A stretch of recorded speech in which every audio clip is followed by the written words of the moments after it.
Hola, buenas tardes a todas y todos. Yo soy Luca Barone, soy el jefe de comunicación de GAEM, el Grupo Afectados por Esclerosis Múltiple. Os doy la bienvenida a todas y todos. Os presento, por empezar, las dos personas que hoy nos acompañarán y nos guiarán y nos ayudarán a entender mejor el tema del que queremos hablar hoy.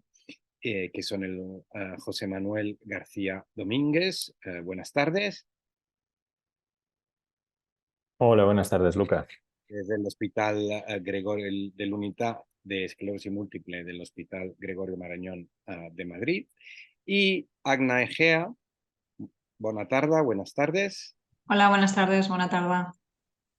Que es aquí cerca, en Cataluña, cerca de Girona, y que es una afectada por esclerosis múltiple desde hace unos cuantos años. Después nos explicará que conversará con el doctor García Domínguez justamente para explicar su experiencia en relación a lo que hablaremos hoy, que es el tema de la esclerosis múltiple como smoldering disease, que es una expresión un poco compleja porque es en inglés y es difícil para los que estamos aquí pronunciarla correctamente, pero que viene a significar algo como el fuego que está por debajo de las brasas, ¿no? Cuando ese efecto que no hay fuego, no hay enfermedad, pero sí que hay, ¿no? De alguna manera aquí escondida, no se ve muy bien.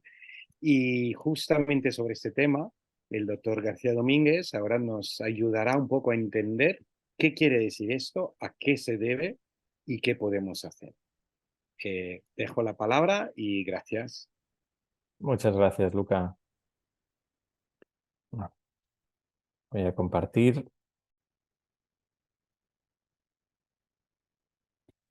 Entiendo que lo estáis viendo ya, ¿verdad? La pantalla completa. Perfecto. Bueno, pues muchísimas gracias por invitarme. Muchísimas gracias a todos los que estáis desde casa. Vamos a ver, efectivamente, vamos a intentar aclarar un poco qué es este tema del Smoldering MS. Y lo llamamos así Smoldering MS o Smoldering EM porque todavía no tenemos una buena traducción, la verdad.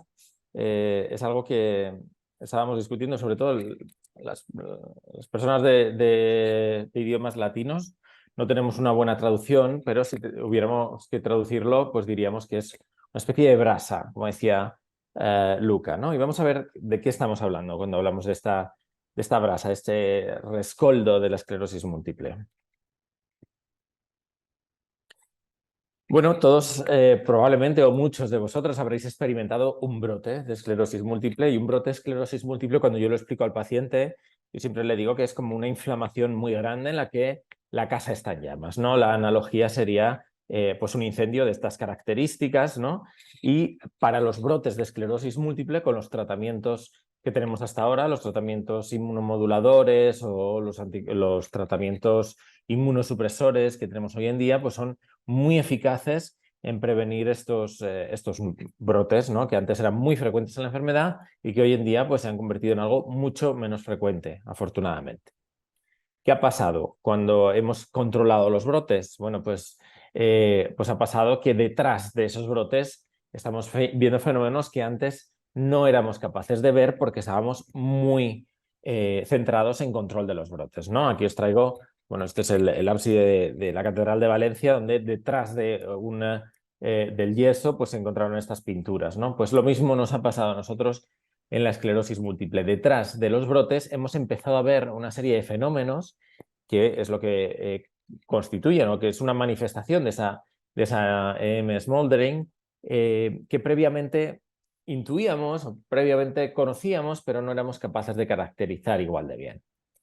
Por lo tanto, aparte de ver esos brotes, ese incendio fuerte que vemos en esa inflamación asociada a los brotes, pues ahora somos capaces de empezar a intuir que hay otra inflamación crónica, que si os fijáis en este dibujo es como si estuviéramos con este frente de acción en ese territorio quemado que poquito a poco puede ir apareciendo, ¿no? Y esto es lo que hemos denominado EM smoldering. ¿Cuál es la manifestación fundamental desde el punto de vista clínico de esa esclerosis múltiple smoldering? Bueno, hay muchas manifestaciones, pero sobre todo es la adquisición de discapacidad que no tiene que ver con un brote, ¿no? Y por eso hemos definido, o la comunidad internacional está definiendo dos modelos de adquirir la discapacidad, o dos maneras, ¿no? El primero estamos muy familiarizados con ellos, ¿no? Que es lo que se llama el Relapse Associated Worsening o empeoramiento asociado a los brotes. ¿Qué es esto? Pues fijaos, aquí tengo un paciente en el que parte de una discapacidad de 1, tiene un brote y como consecuencia de la secuela del brote me queda una discapacidad residual de 2, es decir, hay un empeoramiento de su discapacidad debido a que ha habido un brote del que se ha recuperado. A diferencia de lo que ocurre en este caso, lo que vemos en las personas que desarrollan PIRA o la progresión independiente de la actividad de los brotes es que poco a poco va apareciendo un empeoramiento de esa discapacidad, va pasando de 2 a 3, como veis, a 4, y esto es independiente de los brotes. No ha tenido ningún brote en medio y, sin embargo, la persona experimenta cómo hay un empeoramiento progresivo de la discapacidad. Como os decía, esto es algo que todos conocíamos desde hace muchos años, pero no nos podíamos centrar en ello porque estábamos demasiado preocupados o estábamos intentando controlar esos brotes y hoy en día somos más capaces, con lo cual este fenómeno se hace más evidente. ¿Hasta qué punto es este fenómeno del PIRA es frecuente en la esclerosis múltiple? Bueno, pues fijaos, en este artículo, que es un artículo para los neurólogos muy importante, publicado el año pasado, lo que nos muestra es, en verde, cuánto porcentaje de la discapacidad que adquieren los pacientes se debe a PIRA y, si os fijáis, cuánto, como en un tono así más grisáceo, cuánto se debe a los brotes. Y como podéis ver en las formas progresivas de esclerosis múltiple, que serían este lado de la derecha, la mayor parte de la discapacidad se adquiere por estos fenómenos de PIRA, mientras que el adquirir por brotes, obviamente en la forma progresiva primaria es muy bajita y en la forma secundaria progresiva también es bajita, pero lo que fue más sorprendente o lo que llamó más la atención en este artículo es que en las formas remitentes recurrentes, en las formas a brotes, también la mayor parte del empeoramiento de la discapacidad se produce por este fenómeno. Aquí veis el 47%, el 36%, ¿no? Dependiendo de lo que uno mire. Mientras que el empeoramiento derivado de los brotes es un porcentaje menor, como veis, un 27%. Por lo tanto, es un fenómeno que está ocurriendo y que está generando una adquisición de discapacidad que previamente no éramos capaces de determinar bien. ¿Le ocurre a todos los pacientes el PIRA? Bueno, pues parece que no, ¿de acuerdo? Parece que es algo que le ocurre a un porcentaje de pacientes. Es muy importante porque lo que está haciendo, y en este paper nos lo dicen, este es un paper que viene de la Vall-d'Hebron, en el que ven cómo aquellas personas que han desarrollado un PIRA, pues van al cabo de muchos años, de 25 años en este caso, pues van a desarrollar más discapacidad que las personas que no han desarrollado PIRA, ¿no? Y en este estudio, que es la cohorte de personas que comienzan con la esclerosis múltiple, se observa pues, que el PIRA ocurre pues, en torno a 1 de cada 3 personas que tienen esclerosis múltiple desde el inicio. Es decir, no va a estar en todas las personas, pero en aquellas personas en las que ocurre el PIRA, esto nos da una idea de peor o de mayor adquisición de discapacidad a largo plazo. Por lo tanto, tiene una importancia muy alta, sobre todo, digo, cuando controlamos esos brotes, es como nuestro nuevo objetivo, ¿no? Es una nueva aspiración a la que tenemos que atender, ¿no? El controlar este PIRA. ¿Qué es el smoldering MS o qué es la enfermedad, la esclerosis múltiple smoldering? Bueno, el PIRA hemos dicho que es la manifestación clínica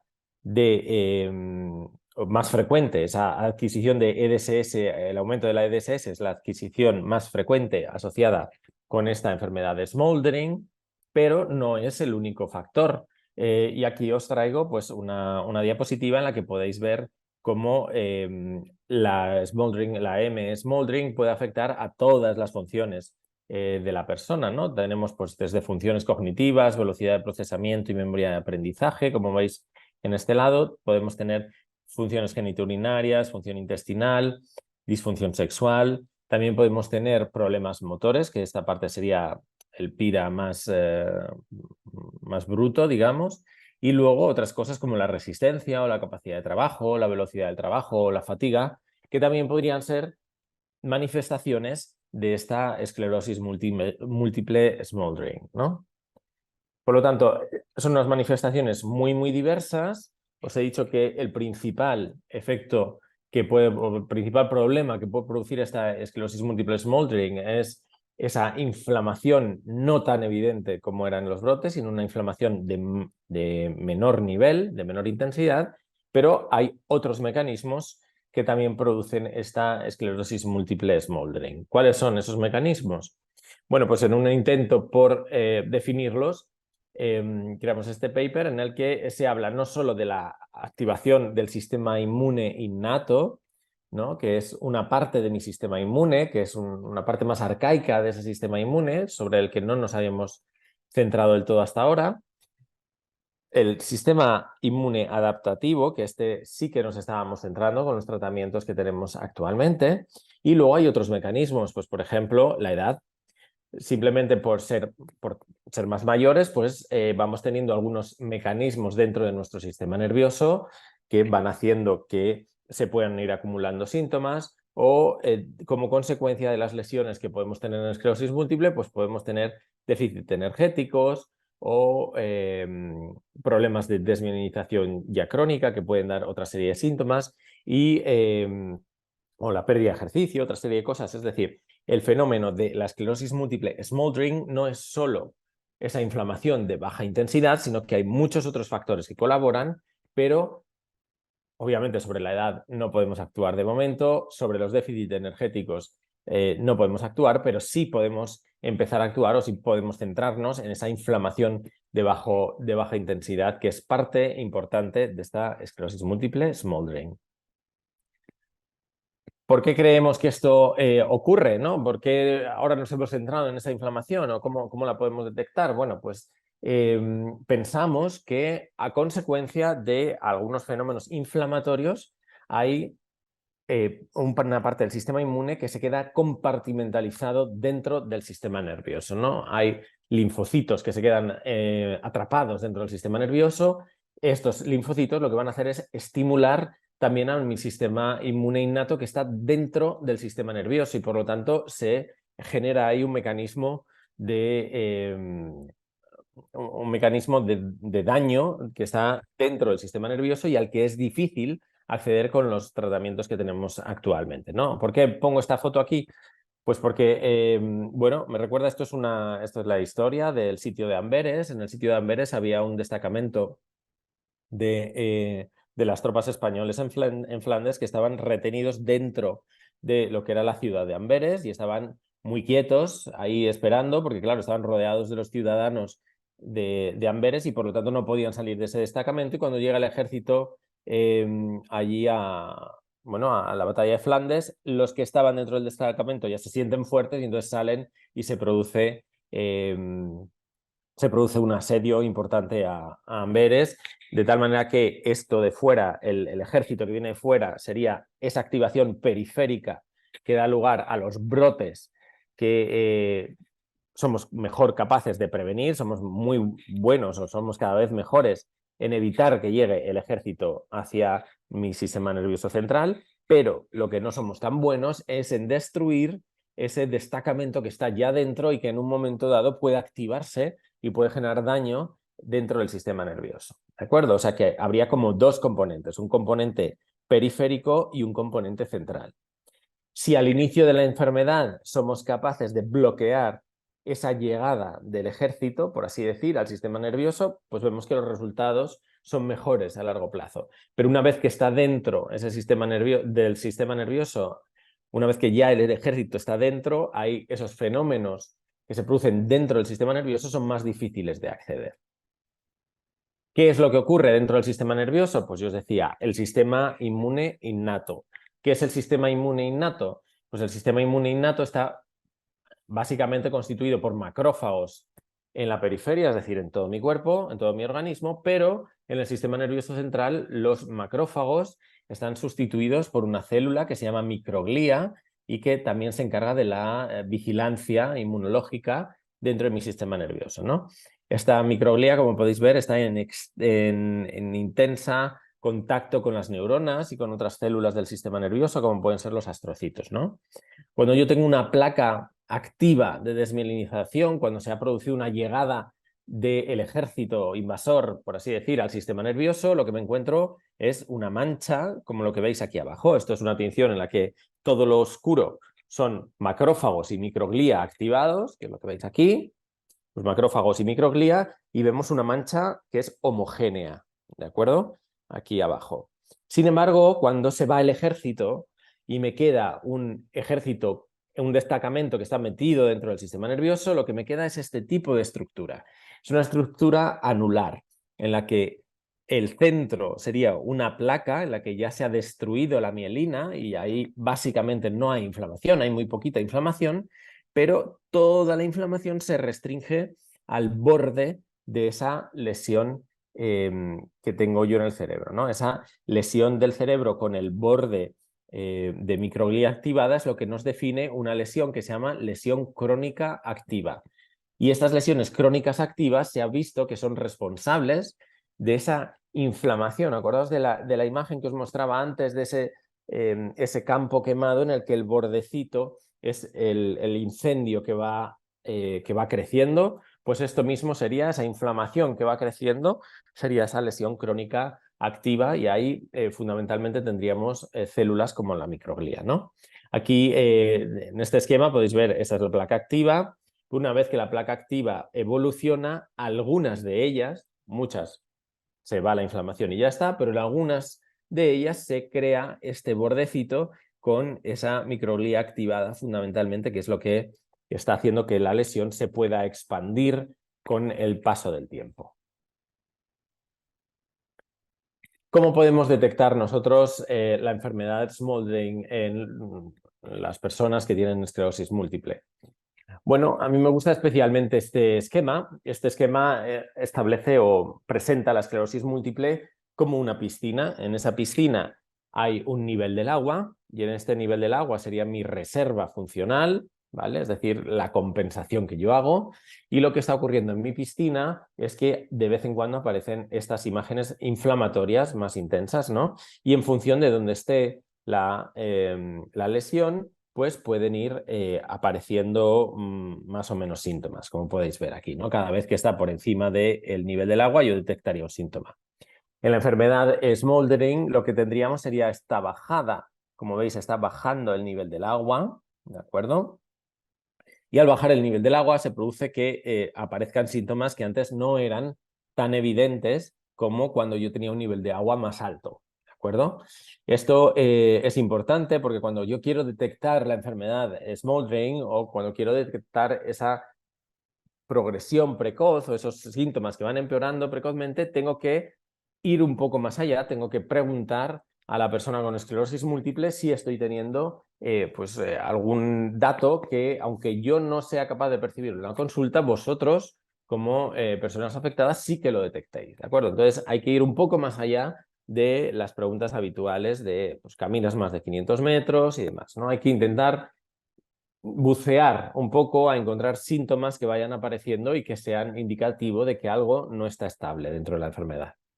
Para ello se han diseñado pues algunos cuestionarios como este que os pongo, donde son una manera estructurada de preguntar a las personas con esclerosis múltiple por los diferentes aspectos de la enfermedad y así no dejarnos ninguno y ser capaces de tener más sensibilidad, de ser capaces de detectar más preguntas o más síntomas que estén ocultos o invisibles.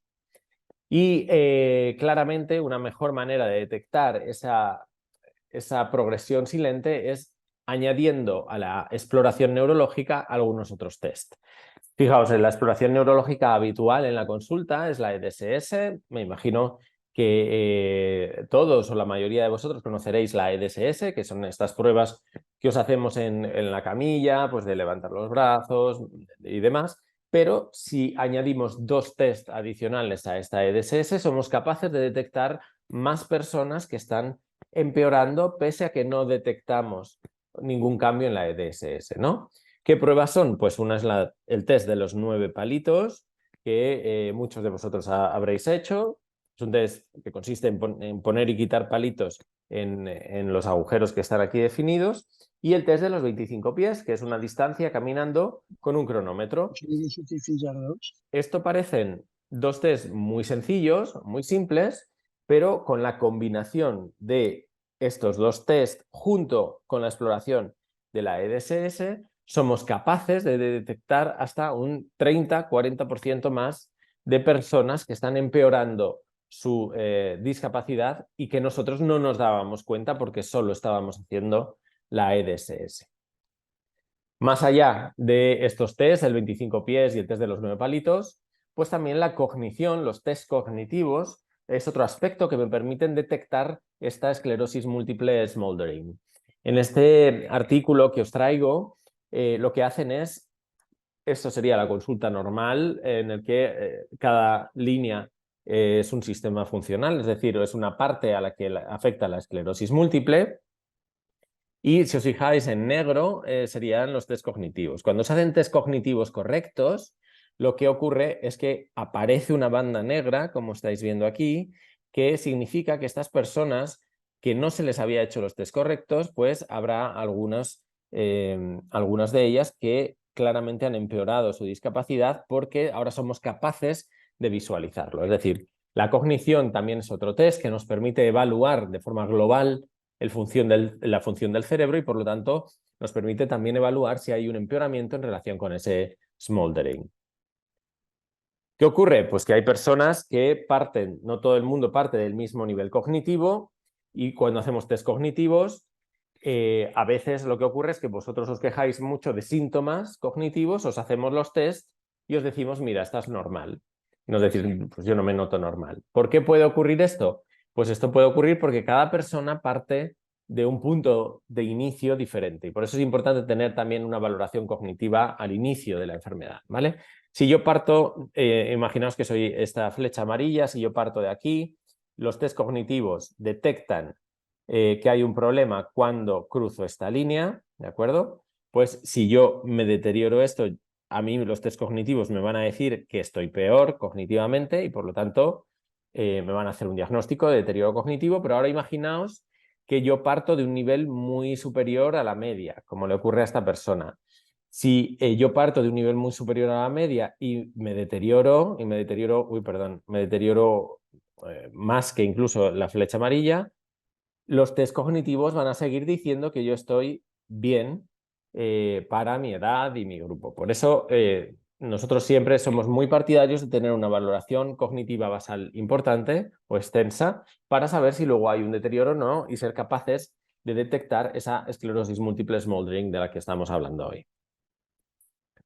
Más maneras de detectar esa esclerosis múltiple smoldering, pues os traigo simplemente un par de ejemplos. Uno de ellos sería este es un test en el que gente que es aparentemente asintomática, que no tiene ningún dato que sugiera discapacidad, ¿no? Pues si os fijáis aquí en las formas con, esto sería un control sano, les hacemos caminar por tablones estrechos o de diferentes grosores y lo que se encuentra es que aunque no detectáramos ninguna discapacidad en las pruebas normales comparado con los controles sanos, pues sí que podemos encontrar diferencias asociadas a estos test que son más exigentes, ¿no? Lo mismo ocurriría con este otro test. Este otro test lo que valora es el golpeteo del pulgar con el índice y lo hace mediante un guante, como podéis ver, que está lleno de sensores.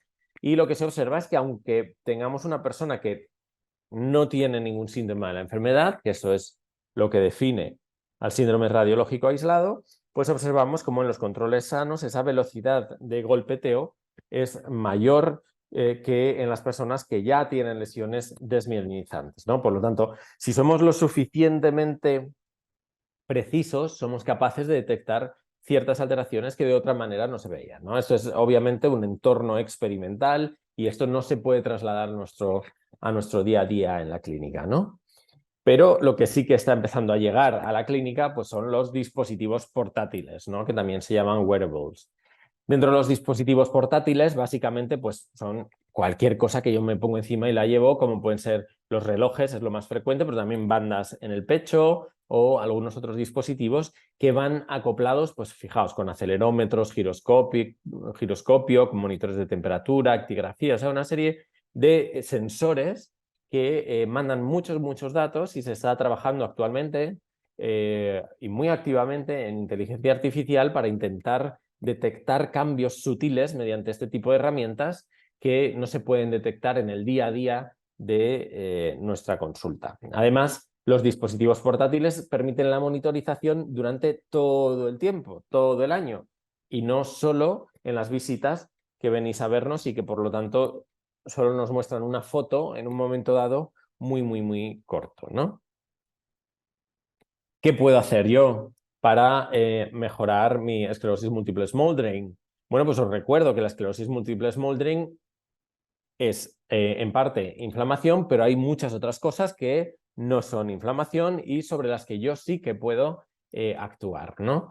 Y lo fundamental es intentar tener cuanta más reserva cerebral mejor, y para tener mejor reserva cerebral hay dos cosas fundamentales, que es no fumar y lo segundo es tener un ejercicio físico activo. Se ha demostrado que el ejercicio físico no solo es bueno para mejorar mi situación física, sino también para mejorar mi enfermedad cognitiva, y por lo tanto el ejercicio físico es absolutamente fundamental. Desde el punto de vista de la dieta, también tener una dieta saludable se ha visto que puede mejorar también esta reserva funcional. O mejor dicho, tener una dieta no saludable empeora este tipo de procesos. Por lo tanto, se recomienda una dieta saludable, diversificada, o una dieta mediterránea de la que hacían nuestros abuelos, ¿de acuerdo? No hace falta restringir ningún alimento en concreto, o no hay demostrado que haya que restringir ningún alimento en concreto de la dieta, ¿de acuerdo? Y la tercera parte que tendríamos, o la tercera pata sobre la que estaríamos actuando en la EM Smoldering, es que están desarrollándose actualmente fármacos que parece que sí que pueden cruzar la barrera hematoencefálica, por lo tanto pueden atravesar esas murallas de la ciudad, pueden llegar al sistema nervioso, y en el sistema nervioso pueden actuar sobre las células de la microglía, y ahora mismo están en fase de ensayo clínico. Vamos a ver qué resultados nos arrojan cuando acaben estos ensayos clínicos, pero a priori parece que sí que pueden tener ese efecto, y esto es algo bastante novedoso que otros tratamientos no nos mostraban previamente, ¿no? Por lo tanto, importante desde el punto de vista de qué puedo hacer yo, acordaos de los 6 pilares de la salud cerebral, que es, aparte del ejercicio que hablábamos, y comer bien.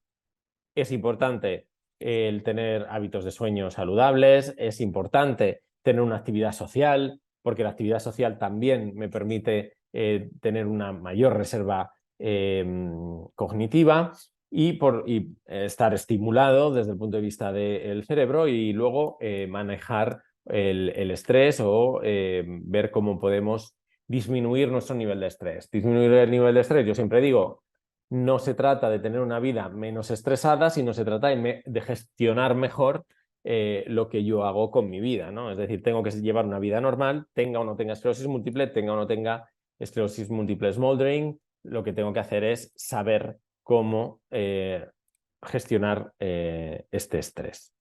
Y con esto acabo y doy paso entonces a la discusión con Agna. No sé si me escuchas. Sí, te escucho, te escucho.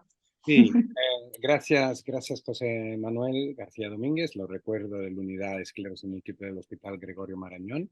Una explicación muy clara, ¿no? Para entender de qué hablamos cuando hablamos de Smoldering Disease. Y ahora sí, es el turno del ACNA, que nos puede explicar un poco su experiencia como afectada por esclerosis múltiple, y en qué manera y de qué forma ella se siente identificada con ¿no? con este perfil de Smoldering Disease. Bueno, gracias. Me ha parecido súper interesante todo lo que ha comentado. Justamente ayer asistí a una charla sobre cómo cuidar el cerebro y hablaron sobre la neuroplasticidad, así que me va perfecto para aportar cosas. Cositas, bueno, para quien no me conozcáis, soy Agne Egea, tengo esclerosis múltiple remitente recesiva desde hace 7 años. A través de la enfermedad he tenido diferentes brotes. Y justamente de lo que ha hablado el doctor, puedo hablar de diferentes cosas y también preguntar. De algo que me ha generado pues mucha incertidumbre es sobre todas las herramientas que ha hecho el doctor que pueden tener en consulta para poder descubrir ese smothering de los pacientes. Yo veo el tiempo. No tienen tiempo los doctores en consulta. Entonces, creo que desde el inicio de las primeras consultas del diagnóstico con el paciente, súper importante dar estos consejos de venir ya preparado a consulta al paciente, de sobre todo anotaros en casa cualquier cosa, cualquier cambio que tengáis en la enfermedad, porque puede que no sea un brote y sea otra cosa, pero el día de la consulta se te olvida y no lo tienes en cuenta. Entonces, como no tenemos ese tiempo, y no es por culpa de los médicos, sino por el sistema que tenemos, tenemos que aprovecharlo muy bien. Y después, relacionando sobre las diferentes pruebas que tienen y que están utilizando, hay muchísimos pacientes, muchísimos, por ejemplo, el tema del test cognitivo, que no se los hace desde el inicio de la enfermedad. Y no sé cuál es el motivo. Yo, por ejemplo, en mi caso sí que me lo hacen, pero es porque yo acepté estar dentro de un ensayo clínico.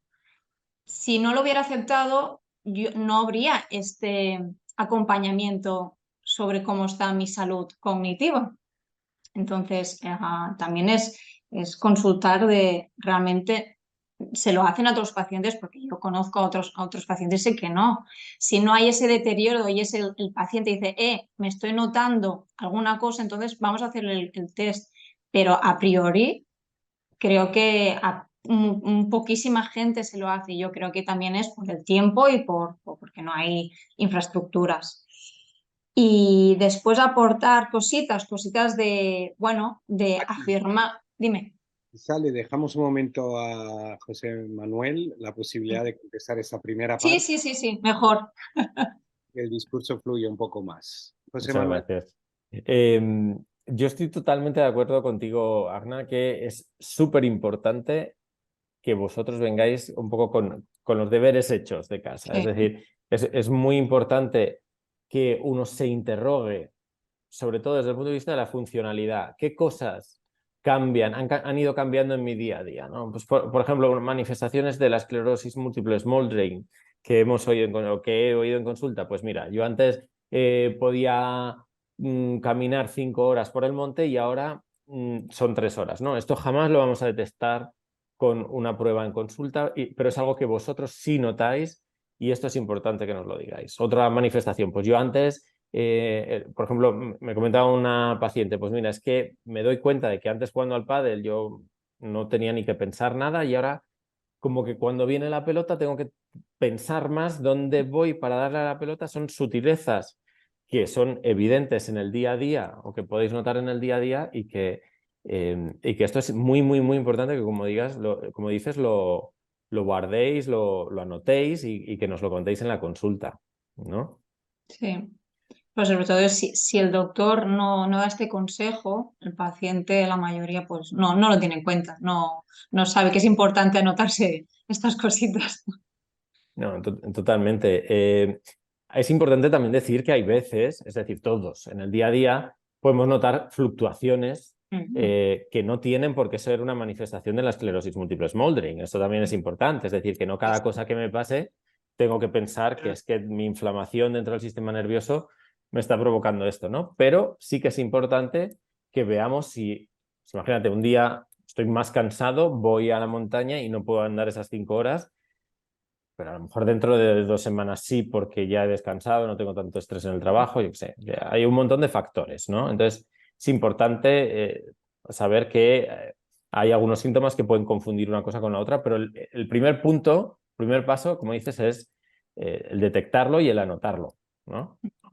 Yo creo que es más fácil para el paciente más experto, el que lleva más años. Yo creo que se conoce muy bien su cuerpo y cómo es su esclerosis. Yo creo que somos más sensibles a notar cualquier cambio, más que Ujú. el recién diagnosticado, creo. Totalmente. Yo creo que el recién diagnosticado tiene mucho trabajo en entender y asimilar la enfermedad, ¿no? Entonces esto, pues bueno, es una segunda parte, si quieres, ¿no? O sea, tampoco hay que percibir esta esclerosis múltiple smoldering como una espada de Damocles que está ahí persiguiéndome, sino simplemente saber que este hecho se puede dar y que es el siguiente paso sobre el que estamos focalizando la investigación. Porque como digo, una vez que los brotes somos mejores en controlarlos, pues el siguiente paso que queremos dar, queremos ser más exigentes, ¿no? Y queremos ir más allá y controlar esta parte de la enfermedad. Sí, sí, súper interesante. Respecto a los test cognitivos que decías, yo creo que, vamos, tienes toda la razón, no en todos los centros se hace, yo creo que es un aspecto muy importante, pero no hace falta hacerlo de forma sistemática, Vale. probablemente en todos los centros todas las veces, pero sí tener una valoración inicial yo creo que es importante, ¿no? Bueno, hay ciertas recomendaciones ahí internacionales que dicen cuándo hay que hacer estos test. Y la verdad que en centros, vamos, en mi centro lo hacemos porque tenemos el recurso. En centros que no hay el recurso, a veces lo que se recomienda es acudir a asociaciones o fundaciones de pacientes donde hay también neuropsicólogos muchas veces muy expertos y ahí podemos tener una valoración basal. Yo diría que esto es importante tenerlo de base para intentar detectar esas otras alteraciones que si no pasan desapercibidas, ¿no? Sí, el trabajo en equipo. Si tu médico no tiene el tiempo, pues tú como paciente, pues buscar otros recursos. Al final, entre todos nos tenemos que ayudar. Sí, sí. Eso es. Magna, ¿querías compartir alguna cosa más? Porque si no... Sí, el tema de la reserva, que yo entiendo que estamos hablando todo el rato de la neuroplasticidad, ¿no? Sí, si me lo puede confirmar el doctor. En parte sí, no es Vale. solo neuroplasticidad, pero sí. O sea, claramente la neuroplasticidad Mm. es lo que todos intentamos hacer con esa mejorar nuestra reserva funcional. Eso sería un mecanismo compensatorio, ¿no? Esa neuroplasticidad. También estaríamos hablando de partir de una situación mejor desde un punto de vista energético, desde un punto de vista bueno, de Yo es que la como conectividad de las paciente, dendritas yo y demás. creo que es una vía de tratamiento súper potente y creo que a través de estas investigaciones se están viendo que dar este poder al paciente de puedes hacer muchísimas cosas para poder tener más reserva cognitiva, para estar mejor preparado en tener un brote o la degeneración misma de la enfermedad, porque yo, por ejemplo, lo vivo en primera piel. O sea, yo llevo 17 años con la enfermedad y yo he tenido diferentes brotes y ya por mis hábitos, buena alimentación, deporte, hago diario, diferentes disciplinas, me mantengo activa, estudiar, escuchar música, bueno, diferentes factores que hacen tener esta mejor red de neuroplasticidad. Me encuentro que estoy mejor preparada. En clínica se observa que tengo un montón de lesiones en el sistema nervioso y en la médula, pero en la práctica me encuentro muy bien. Entonces, me encanta que se esté investigando en el smoldering disease porque yo creo que se acabará haciendo otro tipo de tratamiento para el paciente. O no que sea otro tratamiento, sino un tratamiento complementario al farmacológico, que es clave para el paciente y más teniendo una enfermedad degenerativa.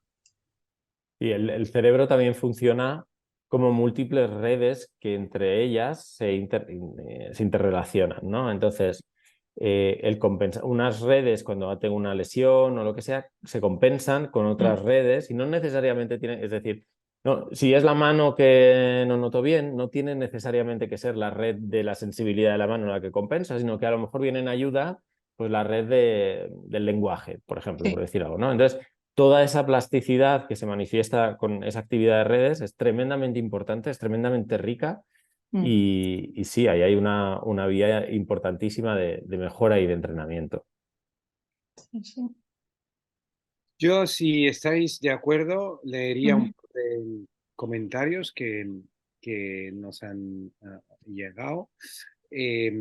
Marta Aragonés nos dice que a veces tiene la impresión que los médicos no apuntan, no les importan, digamos, esas pequeñas sutilezas. Supongo que depende evidentemente del médico y del tiempo y todos esos factores, ¿no?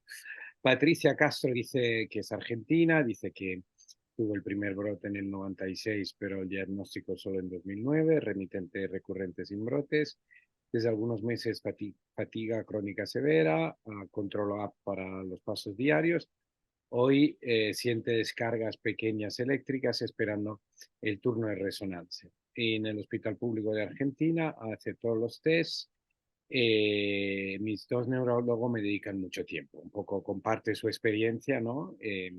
Como habíamos pedido. Elena Zambrano dice que con una resonancia magnética no hay forma de identificar esta inflamación crónica latente. Pregunta. Sobre todo cuando una lesión vieja resalta al aplicar el contraste. José Manuel García. Gracias, Luca. Es muy interesante el aspecto de la resonancia magnética. No he querido entrar en ese tema porque es un tanto técnico y complejo. La esclerosis múltiple smoldering se visualiza en resonancia magnética.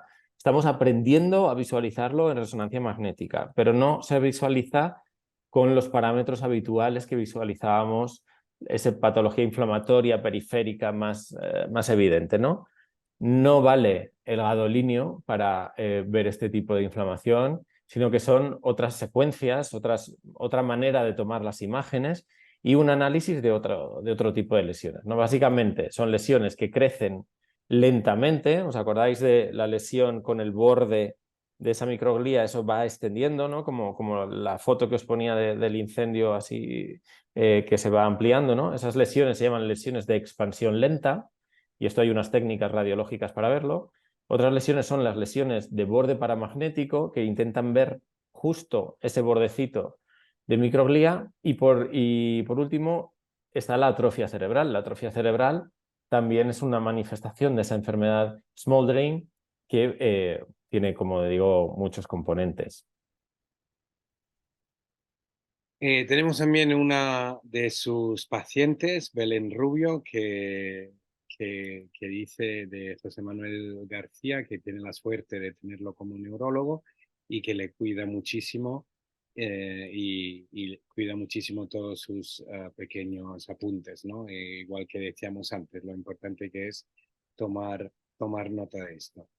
Después hay, justo acaba de llegar otro comentario, las mujeres embarazadas.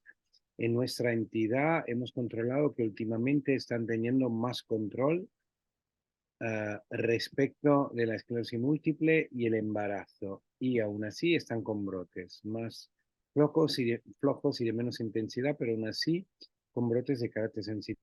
Acuden a otros hospitales porque no tenemos neurólogos en nuestro hospital de referencia. Supongo que eso es un poco su experiencia.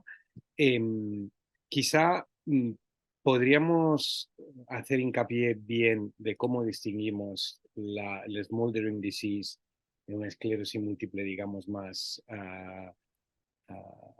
tradicional o una tipología diferente, para que quede claro, ¿no?, a todo el mundo exactamente cómo hacemos esta distinción.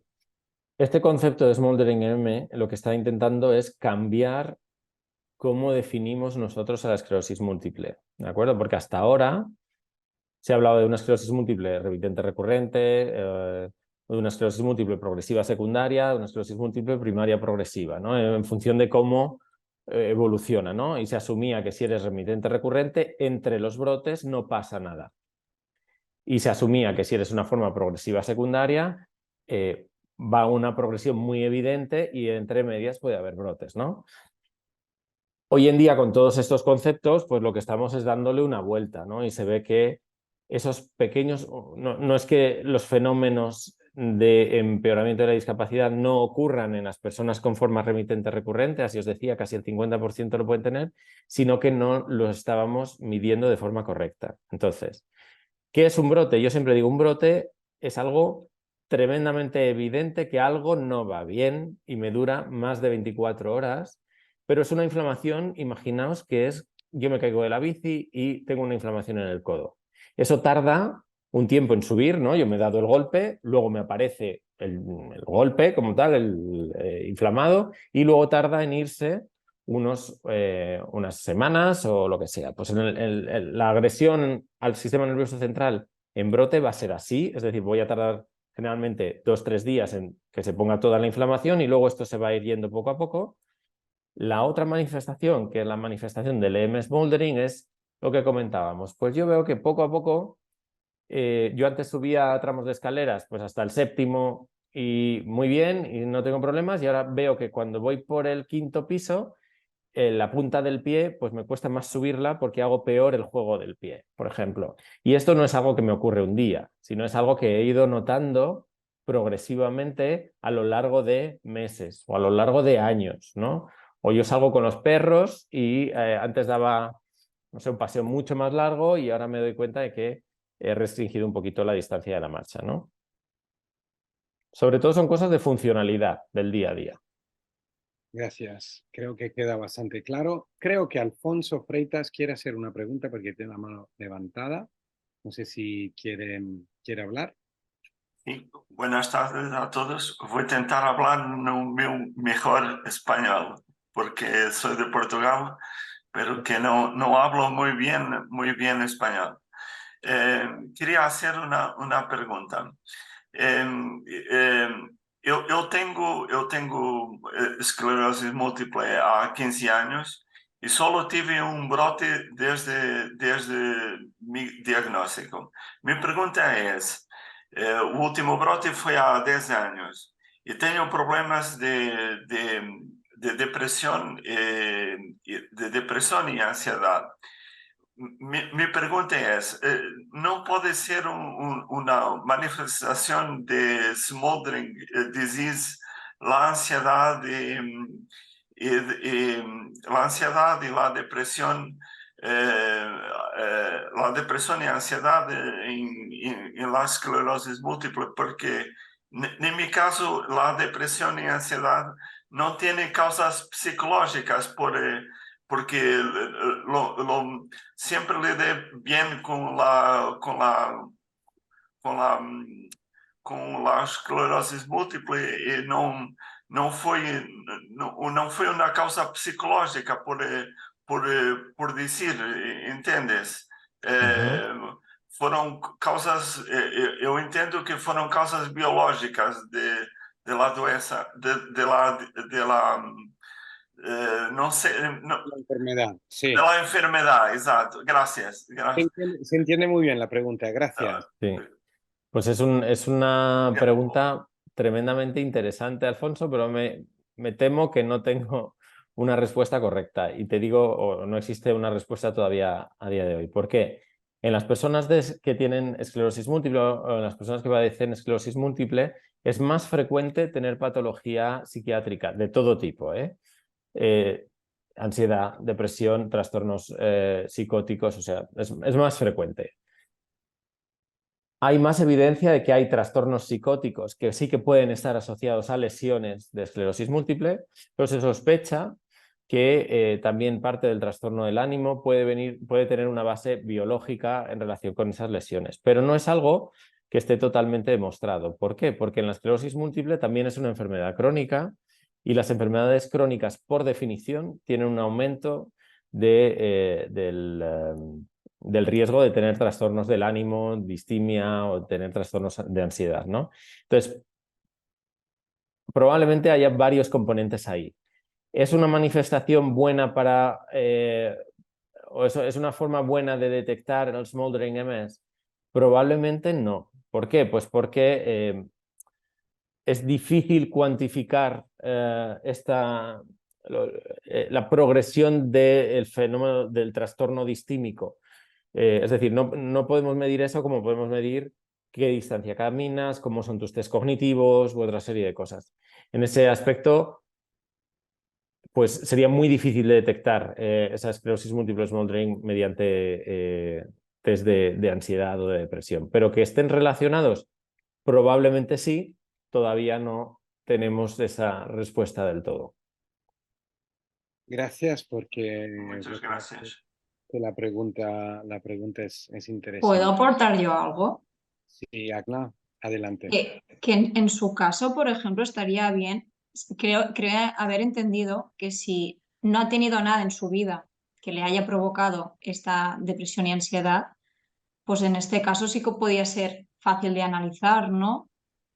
De decir, puede ser debido a la esclerosis, no sé. El problema es que tenemos, dentro de los trastornos del ánimo, tenemos trastornos reactivos, ¿no? Trastornos adaptativos, que es, por ejemplo, yo tengo un diagnóstico, pues imaginaos, esto es muy, muy típico de las personas que tienen un proceso oncológico, por ejemplo, ¿no? Pues me acaban de diagnosticar un cáncer y hasta que yo asumo todo esto, pues tengo un trastorno del ánimo, ¿no? Pero luego la depresión intrínseca que se llama, o la depresión primaria, no suele haber ningún desencadenante identificable, ¿no? Y hay corrientes psiquiátricas que son más biologicistas y dicen que es un problema primario de los neurotransmisores del cerebro, otros que son más, pues más psicoanalistas, ¿no? Que intentan ver dónde está ese problema, ¿no?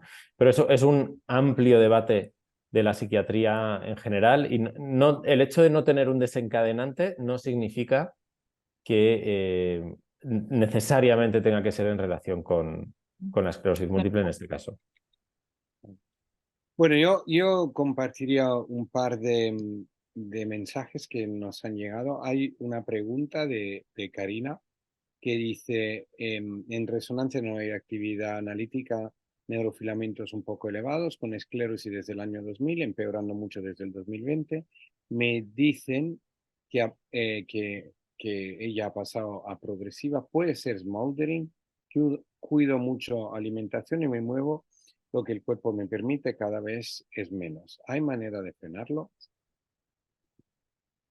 Bueno, muchas gracias por la pregunta. Lo que llamamos forma progresiva de esclerosis múltiple es, os decía que estamos intentando cambiar la terminología. Actualmente hay un grupo de expertos internacional intentando cambiar toda esta terminología, ¿no? Los fenómenos que producen la progresión dentro de la esclerosis múltiple progresiva son los mismos fenómenos que producen esta enfermedad smoldering. Probablemente la diferencia es la intensidad y la velocidad en la que se producen o se desarrollan estos fenómenos, ¿no?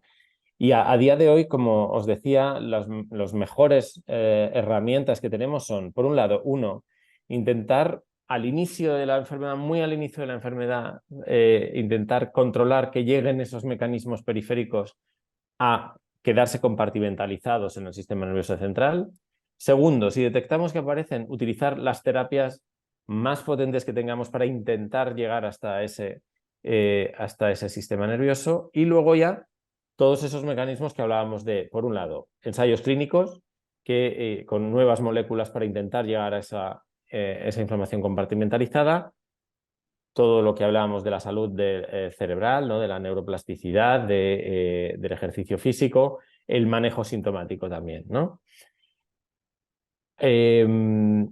A día de hoy esos son los mecanismos. Se está trabajando muy activamente en ensayos clínicos, como sabéis, para intentar llegar a esa enfermedad compartimentalizada y también para intentar revertir síntomas de esta esclerosis múltiple para tratar de revertir el daño que ya está establecido. Pero de momento son todo experimentales, tratamientos experimentales, ¿no?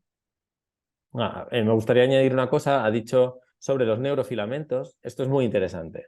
Los neurofilamentos, no lo he comentado, pero los neurofilamentos son parte de la destrucción de neuronas, es decir, tener un aumento de neurofilamentos lo que me transmite es que mis neuronas se están dañando, ¿no? Entonces, hoy en día, aunque todavía no lo tenemos disponible en la mayor parte de los centros y ni se hace de forma rutinaria en la mayor parte de los centros, se considera que los neurofilamentos y algunos otros biomarcadores nos van a permitir detectar con mayor fiabilidad esta inflamación que no podemos detectar desde un punto de vista clínico. Gracias. Yo simplemente quisiera acabar quizá con esta reflexión del Joan Scandelli, que nos dice básicamente que por qué no hay un protocolo estándar de seguimiento para todos los neurólogos, para que todos los neurólogos sean como José Manuel García Domínguez, básicamente. Bueno, no hay que ponerme de... Y que ojalá, digamos, bueno, haya más gente que aplique esos protocolos de atención, de cuidado, de dedicar tiempo, ¿no? Y también de darle importancia a todos esos pequeños detalles, ¿no? Que hacen un poco la vida de los pacientes diferente, además de tener el tiempo y la paciencia para poder explicar siempre de una manera tan exacta y tan comprensible, creo yo, lo que está pasando, ¿no? Que esto es muy importante. Por lo tanto, con esto, no sé si Agna quieres añadir un último comentario final. Bueno, mira, comentar lo que acabas de decir, yo creo que tenemos que dar apoyo a los neurólogos. Como pacientes tenemos que saber que el neurólogo no lo tiene que saber todo, tiene que saber sobre lo suyo. Entonces, como paciente, el inicio es normal porque desconoces todo y estás en un momento muy triste en el recién diagnóstico, pero después te tienes que poner en contacto con los distintos profesionales que te pueden ayudar con la enfermedad. La esclerosis no solo es trabajo de un neurólogo, hay un montón de profesionales que te ayudan con la esclerosis. Entonces, que es importante recalcar y que lo sepan los pacientes, que siempre el mensaje va por el neurólogo. Es que el neurólogo me lo ha dicho. No es su trabajo tampoco. Que estaría bien dar una pincelada al inicio de, mira, te doy una guía de todos los profesionales que tendrías que ir. Sí, pero tampoco es su trabajo. Entonces, el paciente tiene que ser más activo. José Manuel García Domínguez, último comentario. Es que estoy totalmente de acuerdo con lo que has dicho, Ana. Yo creo que somos un equipo, todas las personas que trabajamos para intentar mejorar y para intentar avanzar en el conocimiento de la esclerosis múltiple, ¿no? Entonces, la responsabilidad es colectiva. Nosotros muchas veces somos un poco gestores de muchos procesos que participáis, pero claramente el paciente tiene un papel, el papel más relevante, ¿no? Si no, no estaríamos aquí. O sea que os animo a todos a tener ese papel muy activo, ¿no? Muchísimas gracias a los dos, muchísimas gracias a las más de 70 personas que hoy han estado con nosotros y a todos los que nos mirarán por YouTube en nuestra página web. Un gracias también a Sanofi que ha sponsorizado este encuentro, y si tenéis más preguntas o dudas, no dudéis en escribirnos a info@fundaciongaem.org, y esperemos veros otra vez en otro de nuestros encuentros en cafés y a las otras iniciativas que tenemos aquí a Gaem.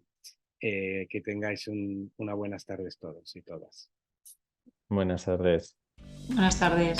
Adiós.